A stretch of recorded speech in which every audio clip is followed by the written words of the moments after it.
King Dushyant, a brave and noble king, was hunting in the forest one day.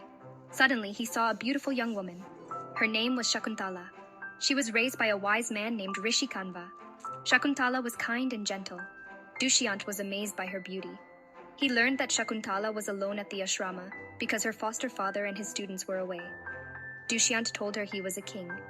He asked Shakuntala to marry him right away, a type of marriage called Gandharva marriage. At first, Shakuntala wasn't sure. She had never thought of marrying someone she just met, but Dushyant promised he would come back for her and make her his queen. Shakuntala believed him and agreed to marry him. They spent a few wonderful days together, falling deeply in love. Dushyant had to go back to his kingdom. He promised Shakuntala he would send for her very soon. Shakuntala missed him terribly. She thought about him all the time. Days turned into months.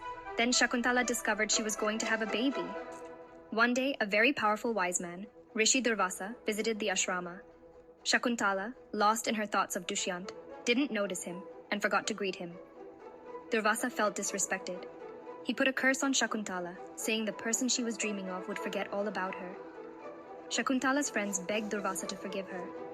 Durvasa changed his curse a little.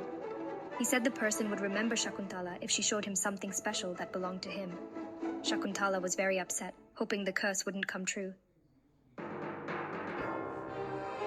Shakuntala's foster father Kanva came back to the ashrama. He decided to send Shakuntala to Dushyant. He wanted her to be with her husband.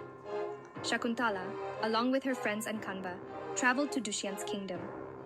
When they arrived at the palace, Shakuntala sent a message to the king. But because of Durvasa's curse, Dushyant didn't recognize her at all. He had completely forgotten about her. Shakuntala was heartbroken. She looked for the ring Dushyant had given her, remembering she had kept it safe. Then she realized she had lost the ring in the river. She was desperate. She tried to remind Dushyant of their time together, but he didn't believe her. He thought she was making it up. He refused to accept her as his wife. Shakuntala was crushed. She sadly left the palace. But then, something amazing happened. A fisherman found Dushyant's ring inside a fish. He brought it to the king. The moment Dushyant saw the ring, all his memories of Shakuntala came flooding back. Dushyant felt terrible. He realized his mistake and immediately went to find Shakuntala.